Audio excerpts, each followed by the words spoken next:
Podcast for life. Doggy Charles. Yeah. Let's go. Yeah. The microphone messiah. Yeah. It's the microphone messiah. And Mr. No Days Off. Microphone messiah. Mr. No Days Off. Phil, Brandon, what's good, y'all? Let's go. Bullet Cast host. Look, this is the time for us to be great on podcasts. Let you know this is the time and how the vibe lasts. This is the feeling of time and when we on it. You know we got no time. Yo, pop a 40 and check your rollies. It's crime time. No, but it is the Bullet Cast, microphone Messiah, Phillip Brandon, the Canadian Destroyer, BT Brandon Tanguma. We're back. Another episode 458. We're still here. We're still trucking along. That was my my trucking along sound. Brandon, what's going on, man? How are you? All aboard the choo-choo train. I don't know. There's some like Disney Channel or some kid show that was like a train. I remember it. Good times. Wasn't there Thomas the Train? That wasn't Disney, huh? It was that was a PBS thing. Shout out Thomas the Train. Back in my day, I got younger brothers, so we went to, I think it was Sacramento or something, somewhere up in northern California, and there was like a Thomas the Train exhibit. It was kind of like a traveling gimmick, and brother, it was like at a train place, and it was Thomas the Train. You know what PBS one was one of my favorites? Dragon Tales. Oh, well, Dragon Tales. Of course, I had a Zack and Wheezy. Yeah. JJ the Jet Plane.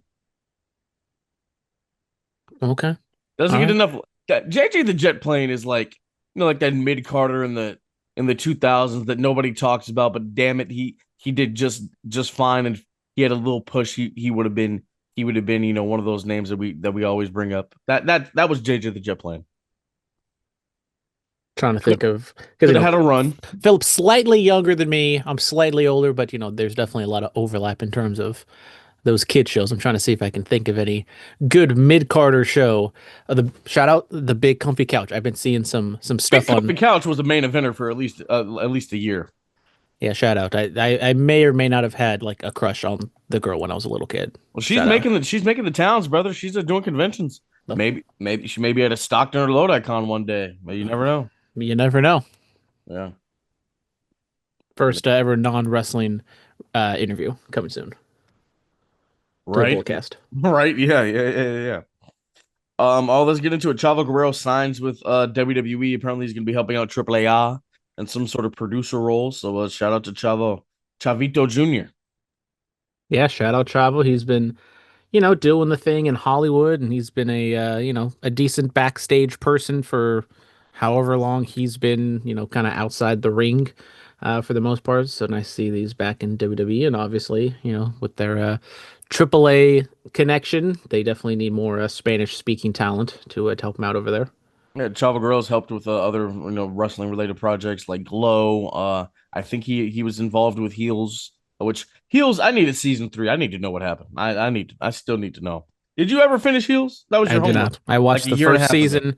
I watched the first season a little bit, and then I stopped, and then I think I maybe watched the whole first season, but I did not watch season 2.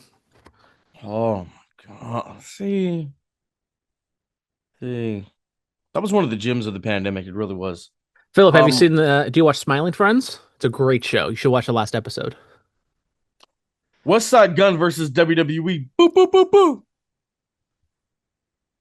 Yeah. Nobody got kicked out. I can't roll my tongue to do his other sound effects.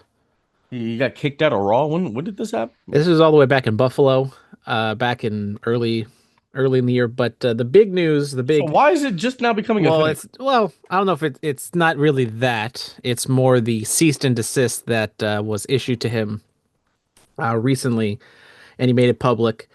And, Westside Gunn, famous wrestling fan, maybe, there's a lot of quote unquote wrestling celebrity, wrestling fan celebrities out there. But when it comes down to it, I think Westside Gunn is probably up there as like the number one celebrity wrestling fan.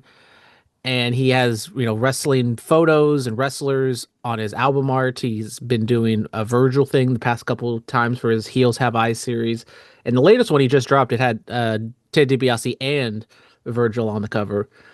And unfortunately, WWE was like, we don't like that. So he had to change the cover on it. And he's, if you listen to any of his stuff, he is dropping wrestling related bars throughout, and he uses sound bits, he uses samples, which is another key component of this. Of because like he'll literally like take sounds of like a wrestler promo or like a wrestling announcer doing a match or something, and he'll put it in his songs. So just a sad, kind of aggravating situation all the way around. Indeed, it is. I mean, he's been doing this for quite some time, so they finally just caught on, or Well, new regime. They maybe don't take too kindly, and it also, I mean, it has to be said that he is very close with AEW. He does the Hurt Syndicate theme song. they hurt people. Yeah, he's been a lot of AEW shows front row, and I think backstage as well. I think they maybe showed him a few times in some segments. So I wouldn't be shocked if like the AEW connection hurt him in this situation. That's a possibility, I guess. Westside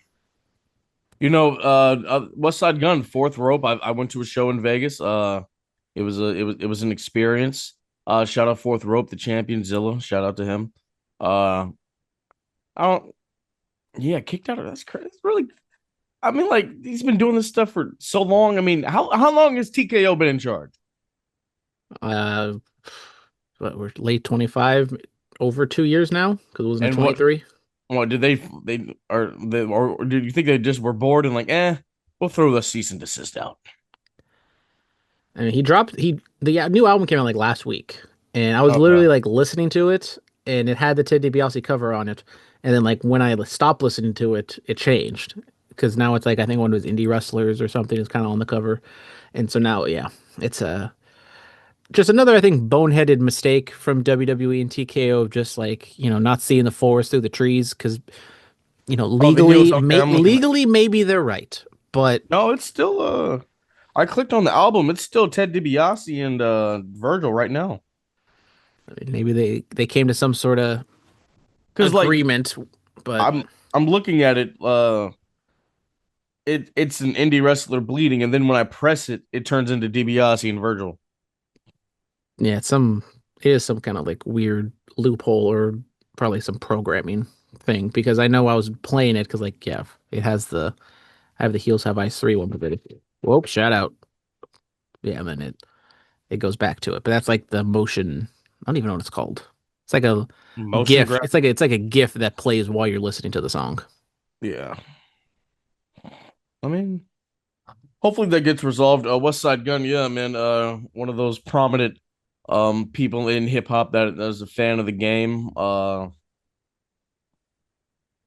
I mean, there are like people in hip hop that are like wrestling fan, like Wale is one of them. But I mean, Westside Gun's taking it to a whole other level, starting a company and really having a brand that people vibe with and stuff. So hopefully this can get resorted out, man. Tell us about the former Tegan Knox and what she's been going through.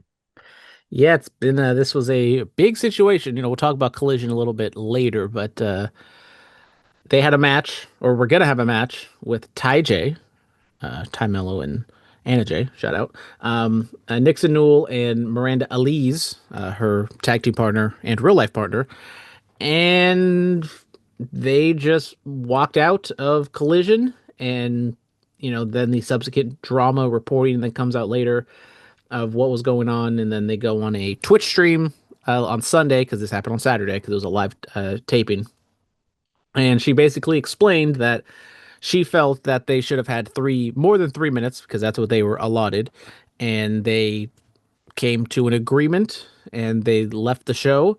They have said, at least Nixon, because, Nixon has kind of been the face of this because, she's the bigger name and she's been kind of talking more that it's a completely amicable situation. They agreed on this. So it wasn't like a, stone cold situation where they took their ball and went home. But you look on the internet, there's a lot of people, both AEW, ROH, who have thrown some not so veiled shots at them saying how They've wrestled all over the place. They've been, main eventers and, enhancement talent. And, they got a lot from their 2 minute appearance on AEW. So it's not exactly, I do not think this was a happy split in this situation. It definitely seems like there is some hard feelings in AEW, and I would not be shocked if we do not see them in AEW ever again. And also a little shocking because Nixon talked about how she wasn't getting any bookings to start after her non-compete finally went up, and then now this happened. So Wait, it's just when kind was of that? well, when did she exactly get released? It was Bro, because actually I I was think it was pretty recent. I think where she kind of said like, oh, she hasn't gotten as many bookings as she thought, and then that kind of turned into her going to AEW because I think there were some people that kind of vouched for her, and then this okay. happens. At as many, I thought you said not any, because I was about to say I was I was booked on a show with her like a couple months ago. Okay. Yeah. So it and then she also kind of said that she's winding down her career, and I mean, same age as me, so she's relatively young. She's 30, I think 30, gonna be 31 soon. You have to And remember she had those injuries, and then didn't she re-injure one of them? Like it yeah, got better. unfortunately, that's It's and I was a big fan of Tegan Knox back in the day. I thought, coming out of the Mae Young Classic, she could have been like that scrappy underdog. because like what she what was it MCL or ACL injuries? Like she injured one, it got healed, injured the other one, got healed, then re-injured the first one. Like it was like some crazy unfortunate events that happened. Yeah, but like you said, a scrappy underdog in the Mae Young Classic. I thought she could have had it because she was feuding with Dakota Kai when Dakota turned heel in NXT, right? Yeah. Yeah, that was a War Games turn. Yeah, it was War Games, what, 2018, 19, They all run something like together now at this that. point. And then was Dakota aligned with Raquel. But it was good stuff, man. They had like a really good hardcore match from what I remember. I wanted to see more. Whatever this is, man, hopefully it works out. I wonder like how much time did they ask for? And they're like, nah, we won't do that. We'll just come back to it, and then this is taking a turn. I don't know. Yeah, like she made it seem like, which I don't doubt, that it wasn't like a screaming match and them going back and forth and cursing everyone out, but I think it was more of, I mean, there's been reports and it kind of seems like, the passive aggressive kind of, Tony and them won't yell at people, but they'll say they'll be nice to your face, maybe not so nice behind your back, but it seems as though, they had a adult conversation. They left, but once they left, people were like, really? Like, who are they to think that they deserve more time and that they're going to leave like that? So that's what I'm saying. Like, she's definitely not going to go to WWE, it seems like, and I don't think she's going to go to AEW. Who And the who the hell are they? You want one of those?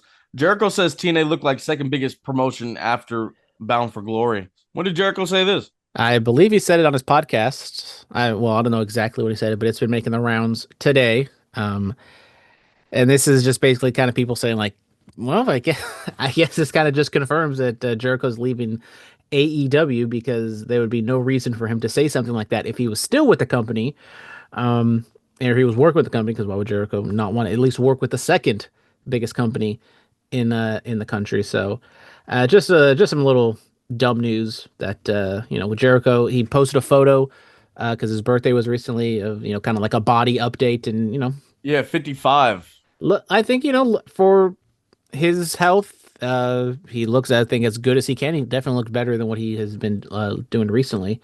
So, Jericho had that weird like during a couple years during the pandemic, like he'd be chiseled, then kind of the internet be like, oh, he's looking flabby, boom, boom, boom, and then all of a sudden he'd be chiseled again, like yeah, I very. mean, he has the chest situation similar to Kofi Kingston, so he's never gonna have like a fully developed, big boy chest. Yeah, no, he has some kind of condition. I don't know Yeah, what and it. then he also had like a severe, like a fairly severe, like health incident that happened relatively recently too. So I think that kind of, he's 55, so it kind of maybe snapped him out of whatever rock star lifestyle he was living in his 40s, and maybe he kind of realized that he won't be living and can't be working forever. What's going on So, with CM Punk and Roman Reigns? well, big news to all the people out there in the Zootopia universe.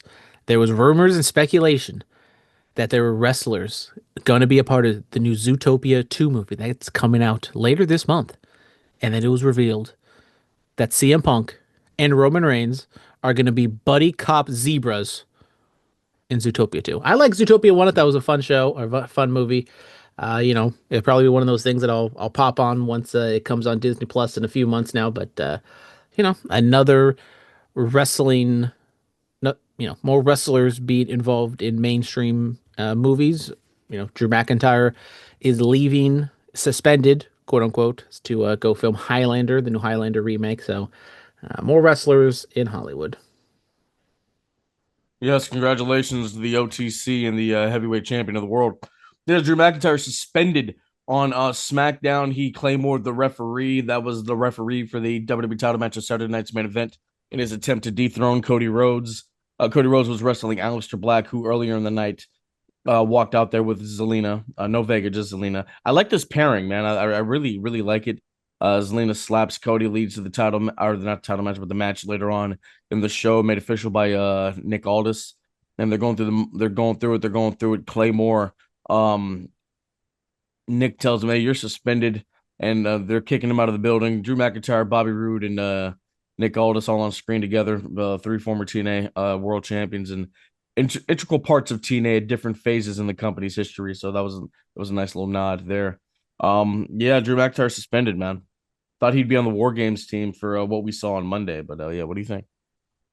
I mean, it was pretty straightforward. They like doing this with Drew. They want him to be something, but he's kind of always hitting that glass ceiling. So he takes a loss to Cody, and then they kind of try to heat him back up again with an angle like this.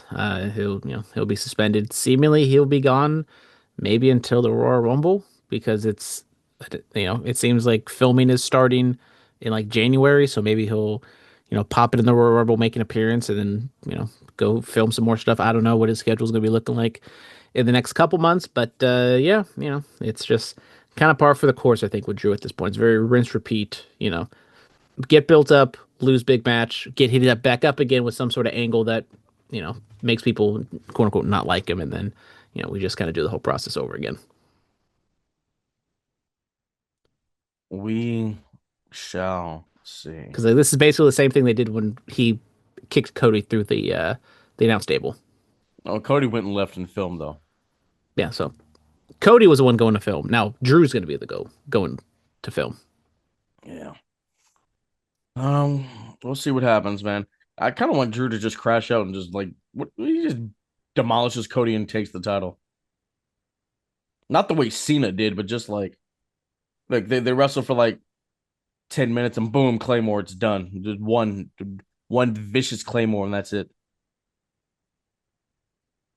I've unfortunately given up hope that they'll give Drew that big win. I'd like to see that.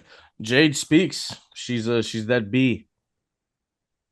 And that's basically all she said. She just went up there, yelled a couple sentences, and walked out. And I was like, That's sometimes that's all you need to do.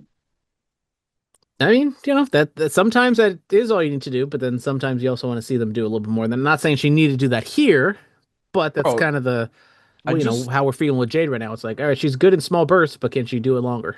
I just saw it was today, yesterday, or the day before, something like that. Sometime this week was the 5-year anniversary of when she showed up on Dynamite. Think about her. She's only wrestled on television. Like she didn't do the indies or anything like that. Obviously because there was a pandemic, there were no indies. But yeah, that's crazy, man. She's a rare case. Yeah, I mean, with that look and that, aura, charisma that she has, she, is kind of like the Goldberg type of like, maybe they haven't shown that they can do something, but we'll put them out there and see what happens. Unfortunately for Jade, she hasn't like kind of clicked like Goldberg did, but this is I feel like this is kind of her last hurrah. And if she doesn't, you know, whatever their goal is for her, if she doesn't live up to that expectation, she might not be with the company by the end of 26. I don't think that. I think Jade will be around. She just needs to mix it up with I mean, she could. I mean, she could be like their female version of Braun Strowman, like just kind of come in, do their thing, build them up a little bit, and then lose if they like kind of lose yeah, that then type of like he faith with lost her. to Brock and then what What, That's what I'm saying. It's like, maybe a but little I mean, bit? there was a small little time there where people were really hot for Braun Strowman, mainly because he was going against Roman babyface Roman Reigns. But Were you there at Payback out here when the I believe so because that was also like the Firefly Funhouse, not the Firefly Funhouse match, but like the House Randy of Orton and Horrors match? yeah, Yeah. Yeah, bro. Payback 2017.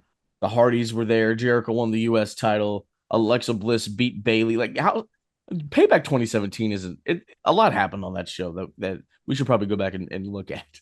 But yeah, man. Yeah, that crowd was it was just different. It was a different vibe. They talk about Chicago. They talk about Philly. We're gonna talk about Boston. But yeah, no, the Bay Area crowds they liven it up. We'll have to see what they do with Jade Cargill. She just needs to get. We're waiting on the Bianca thing. That's what we're waiting on. That's the thing that's going to spice it up. That's the thing that's going to spice all this up. So yeah. Chelsea Green is once again the women's U.S. champion. So her and Ethan Page double champs at the same time. Congratulations. yeah. I mean, I like it for Chelsea because she's very much entertaining. She's kind of like the best part of mid card women's wrestling. I mean, at least definitely on SmackDown. I think Becky and Maxine are doing good stuff over there on Raw, but on SmackDown side of things, like Chelsea's kind of the only person worth watching in that division. But I do feel for Julia. I mean, I just don't know what is wrong because she was so talented and she was so over back in Japan, and whatever reason, her and Stephanie Fakir came in at the same time, and Stephanie is just running laps around here now at this point. Well, Stephanie has the move that the fans get behind. Well, she also has time to do moves for the fans to get behind. That is true. So like it's like she literally lost to Chelsea in like 2 minutes. Like we were talking about 3 minutes with a tag team match. That was less in a They went singles back to match. the Divas era. Yeah. And it was a crap finish too because it was like a distraction and a roll up using the ropes That's and how they used to happen back in the day. You remember? oh yeah, brother. But Yeah, I just got like I know Chelsea Green has always said she's a fan of the Divas era. I just had flashbacks to like yeah, be two women wrestling. They have both managers. Manager hits one, blah blah blah. Somebody else gets hit. Distraction 1 2 3. Like it's just how it happened. In the end, Chelsea Green once again U.S. champ. Um, I don't know, man. I don't know what you can do for Julia, man. To get rid of Kiana James or maybe have them feud and just make Julia a babyface. I don't know. Because this was technically heel, correct? yeah, I mean, yeah, Julia's been a heel for like a year now at this point, and like honestly, like if you this is not a you do this now because you got to build it up, but if you could get Jade going and you have Julia like get people behind her as a babyface, like a Julia Jade, monster underdog match could be really good. Because I think it's more just Julia kind of carrying her weight because jury's still kind of out on Jade, but the jury has been out for a long time now at this point. Um, so yeah, I don't know. I don't know what's wrong with Julia. We'll have to wait and see. Lash Legend debuts on SmackDown. Assist Nia Jackson a victory over Charlotte Flair. Yeah, nice to see finally we're getting some influx of NXT talent on WWE because I think if you kind of look at the roster now that we're heading towards WrestleMania season, you kind of think of matchups and stuff. And honestly, like to be honest, the WWE roster I think is a little stale, and I think they need some new talent. And the women's roster in NXT is really strong, so you can bring in people from there. Men's side of things a little lackluster, but you got Obafemi, you got Trick out there, you got Ricky. You could bring people in, but they want to also keep NXT strong because it's still on a broadcast station, and you got to fill 2 hours. But one step, and Lash has definitely improved, I think, since coming in. She was right up there as one of the worst wrestlers, but she's definitely improved since then. Worst wrestler. Just in ring wise. Who was saying that?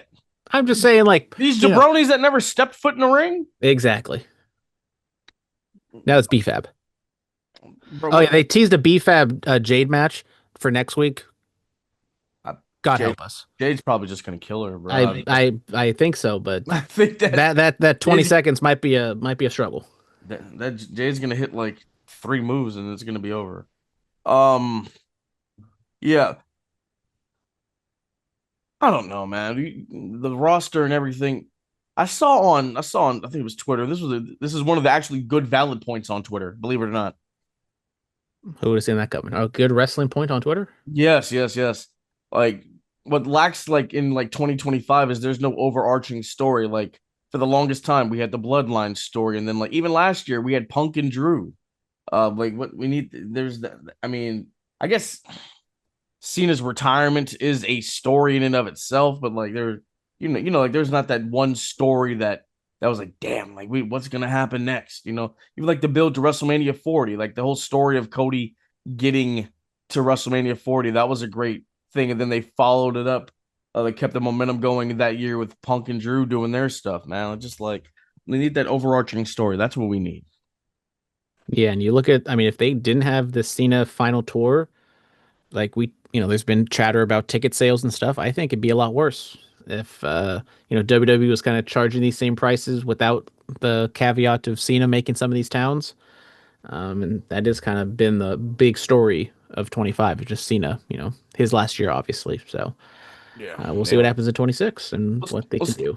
let's go inside the ring. Jasper Troy defeats El Grande Americano as the new WWE Speed Champion.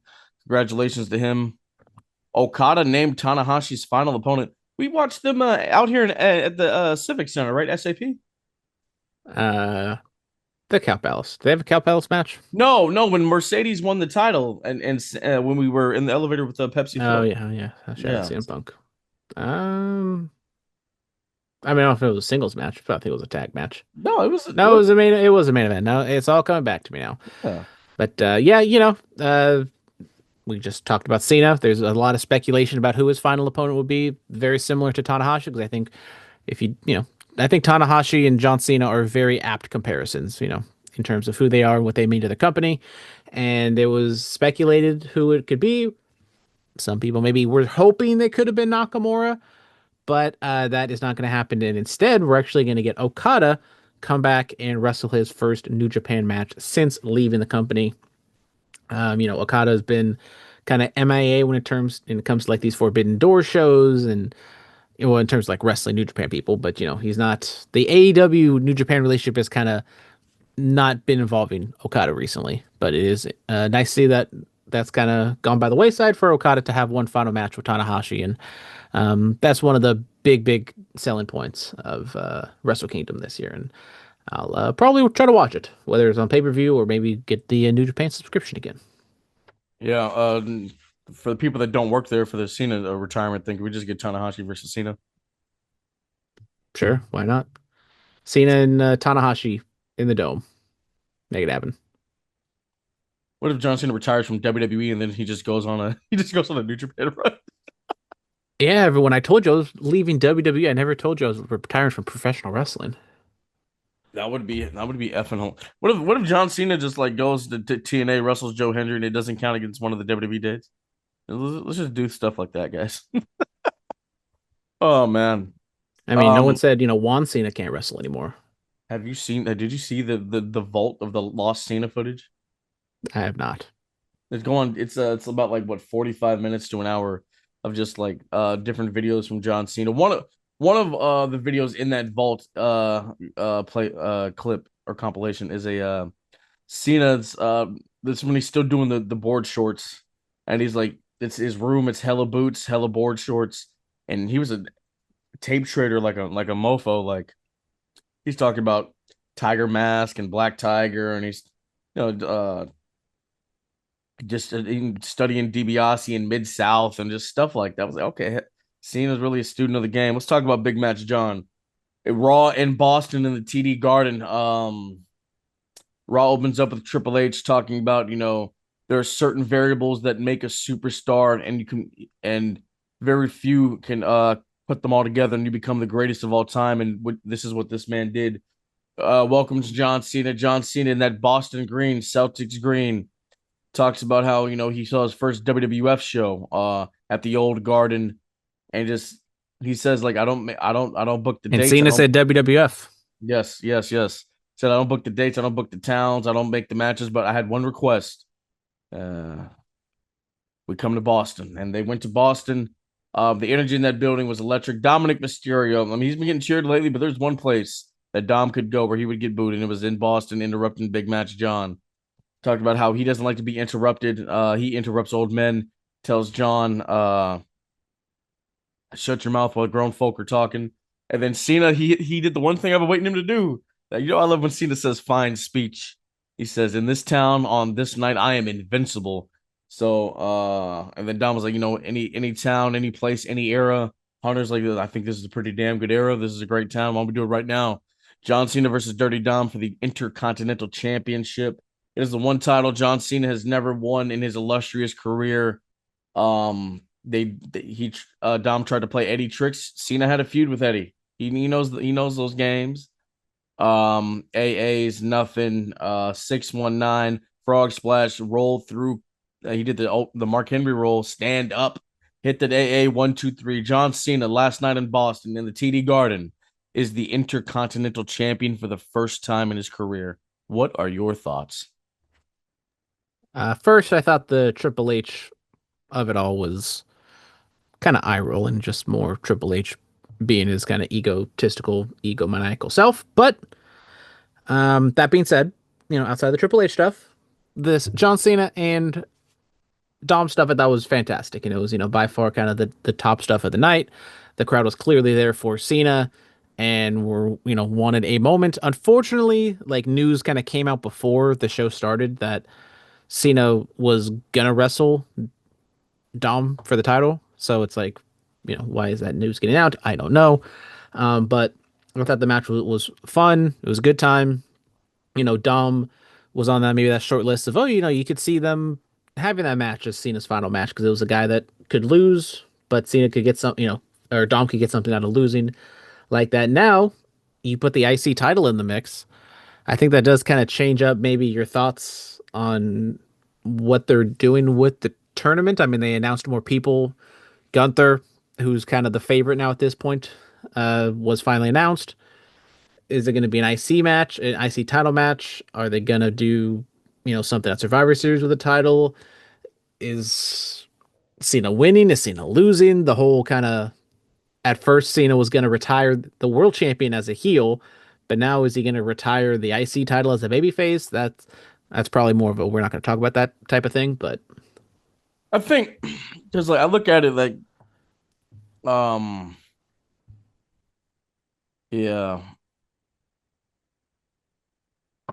yeah, I don't know. There's a lot there. The whole Triple H of it all. I saw the things. I mean, Adam Pierce could have yeah, introduced. I don't know why Adam Pearce just couldn't do that because it's once again Triple H always has to be front and center. He was there for Netflix. He was there for the first ESPN show. Well, He's always there for WrestleManias. well, yeah. I mean, Vince welcomed us to WrestleMania. Vince welcomed us to Raw. How many times? Netflix. I understand. It was the new era, and like Hunter welcomed us to takeovers. Nobody had a problem with it then. Well, yeah. I feel like we go on the wheel on Triple. That's a whole other topic and subject. I can kind of see why Hunter was there front and center. But yeah, I mean, Adam Pierce could have done it. That is another thing. But yeah, but the whole IC title of it all, like people are like, well, if Gunther wins, is that like a demotion? He was world champion. He had 2 world title runs this year. What if man, we could knock two birds with one stone, man. Sheamus and Cena always had good chemistry. Sheamus could win the tournament, retire John Cena, and finally win the Intercontinental Championship. We do have two mystery opponents, one on SmackDown and one on Raw. Nick Nemeth, I what? think I Matt think Cardona? we're yeah, I was gonna say I think we're getting some sort of NXT slash TNA people in this tournament. I mean, now at first I was like, all right, maybe Logan Paul is the perfect one, maybe Dom's the perfect one. But now that we have the IC title in the mix, and I think I'm hoping John Cena is like legit when he says like, I want to get back to the youngins and I want to leave it the way I started. So like Obafemi has been MIA. He goes in there, has a really good match with John Cena and beats him. Femi And just came back on NXT. well, so he can still win. I I, feel I feel I don't want to. I feel. I mean, now that the I. I mean, I know it's like it's just the IC title, but No, that's I not feel like just you the can. IC title. I don't know. It's like there's at this point, I just don't think there's a perfect solution. And now the IC title just kind of makes it a little more confusing. I mean, he is going to be there for He could lose. MSG next week. That's what. He Yeah, he could could lose just it in lose it San next. Diego. Or he loses it next week. I don't know. I mean, he is going to be in San Diego, but like, is this?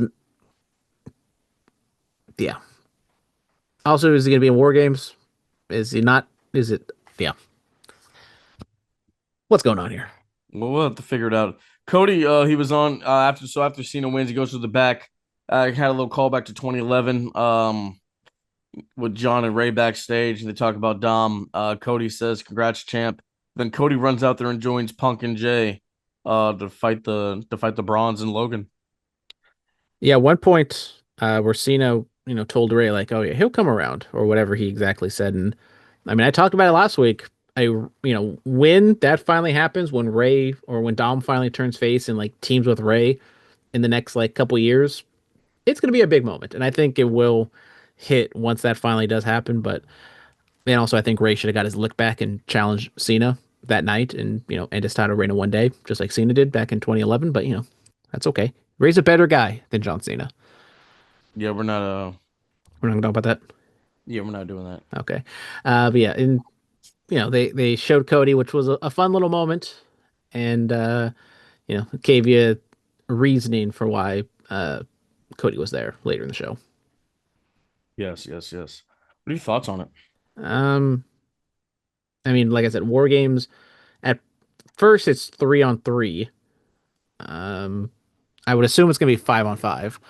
And so now you try to build that out. Is Jay gonna or is Jimmy gonna join?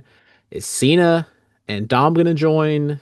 Is Roman gonna be there? Like, I think the tribal chief will make an appearance. Actually, well, yeah, I don't. Yeah, you see, honestly, I'm done with War Games. Like, it doesn't help that AEW is doing War Games at the same exact time, but hey, wait, hold on. Did am I tripping or did I read that poster right? what? What was it? Oh, did I? What is it? The War Games poster. Did I read that or not? The Blood and Guts poster. Did I read that right? What are we reading? Where's it at? But this was Vince McMahon booking of the One cage, calendar. two rings, three words. Eat. Yeah. Yeah. I don't like the calendar booking. Like, we've pretty much gone away from it outside of Hell in a or This Elimination needs to be the Chamber. last War Games. I'm gonna tell you right now, because it like how We are did the definitely women's force War feeding it. Games come together more organically than this one? And even if John Seth Rollins wasn't hurt, like I feel like it's still kind of the same situation that's kind of coming a little bit out of nowhere. Like, I'm perfectly fine if we do war games, once every few years, or God forbid, we do a war games in like, you know, September or something. But logistically, it's hard because ticket sales and everything, people are going to recognize that, oh, look, there's two rings. Oh, look at how the setup is different. But yeah, I get it. Like, logistically, you have to book a War Games match very far out in advance because of the tickets and stuff like that. But can we put it on hiatus? Because like we go back to NXT, like it's been going on for what, like 8 years now. I mean, I think Can I just get the old Survivor Series matches back? Like how like the MFTs and like Wyatts are facing each other. Can we get a traditional Survivor Series match? yeah, and like it's the same thing. Like, you're having these multi-person matches, just it won't be in a War Games. Like, you can do the exact same style of booking, and it makes sense because the Royal Rumble, like Royal Rumble is not calendar booking because it's like it's an event. You're not force feeding a story to compare to War Games. There's a lot going on. There's a lot going on, man. The women's War Games match is made. The Kabuki Warriors win the tag titles off of Charlotte and Blitzy. Hell of 100 days.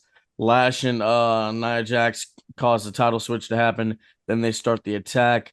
Io Sky comes out there for the save. She's getting beat down. Then Mommy returns, cleans house, and then grabs a mic and says War Games. I mean, good for Rhea Ripley that she just decided to show up and Io Sky that they decided to show up that day when Lash Legend and Nia Jax It's decided bro, it's to Cena's last night in Boston. Of course they were going to be of there. course of course they're gonna be there's an historic night. A lot happened Um, on the show. yeah, I mean, both things with Regal coming out And then this one, it just kind of came out of nowhere. Like, yes, they were building up in terms of like the story of, the Kabuki Warriors and, Bliss and Charlotte and all them. But um, yeah, it's a brawl to end the show. The crowd's always going to get a kick out of that, so you can't really take too much out of their reaction. Just yeah, it was what it was, I guess. Yeah. Nikki Bella turns on Stephanie Vacqua. Vacquer. Yes, man, good stuff. I Shout mean, out. if you say so. I thought it was very dumb and just kind of came out of nowhere. And like I get He it, come like out of nowhere. We knew where this was going. and that was the point of it was so dumb. Like I get it, like Triple H's booking has been like, oh, it takes forever, blah blah blah. But like I feel like you could have built it up a little bit more. It was like literally the next week when people are saying Nikki's gonna turn, she just does it, and then Stephanie, like a idiot, turns her back to Nikki, and then she gets attacked, Well, and Nikki had given her no reason not to trust her up until that point. yeah, and then also Nothing. Testator just like ham-fisted was like, "Oh my God, this is such a great pairing. They're the strongest friends in WWE." And I'm like, all right, we all know where this is going, buddy. So, Not the fans chanting Cena dumped you when she was leaving. That was crazy. well, I have no room to talk because I was a part of that infamous WrestleMania 31 like women's tag match. That was not a good time. What are you talking about? It was like a 10-woman tag team match, and the crowd just kept going. You suck. Insert the wrestler's boyfriend name here. Wow. Yeah. Jesus. Look, heel Nikki's always the best Nikki. Yeah, let's do it, man. Let's see where we get out of this. There's like I assume what Survivor Series, Nikki and Stephanie for the title. I'm not mad at that. Yeah, it's a quick turnaround, but you have to find some non-war games matches with all these people that are kind of, Yeah, it takes up 20 bodies. yeah. Well, So also, what next week in the Garden? Becky versus Maxine for the women's IC title. would not be shocked if Maxine wins that one. I did you see Becky take a photo with John Cena with their Intercontinental titles? They're the greatest IC champs of all time. I mean, a lot of people, Sports Illustrated, saying it. A lot of people are saying it. Bleach Report, I've heard said it. Yeah. Yeah. Speaking of Cena, we finally got some tag match or some tournament matches. Not Yes. not the strongest of lineups here with Rusev defeating Damian Priest and Sheamus defeating Shit. Nakamura, but we're getting Gun. I mean, they announced next week Gunther and Javon Evans, which should be a fantastic matchup given time. Von Evans is gonna die.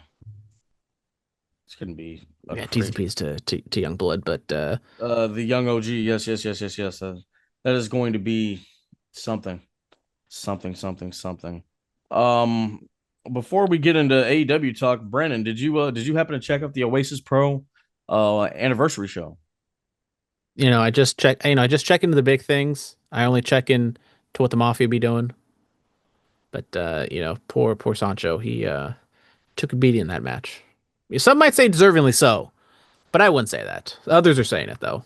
Yeah. The Chabot Spectator saying it. Yeah, The Berkeley Gazette saying it. Yeah, all those things. local public access is saying it. Yes, Well, yes, shout yes. out my TV antenna that I bought just to watch ABC because YouTube and Disney are going through the whole thing. But Oh I tried to my, see if I can get the Chabot channel. I could not. But wow, that's yeah, okay. it's a damn shame. What was the KCTH, right? It was like 20. I had to Google. It's like 28 something.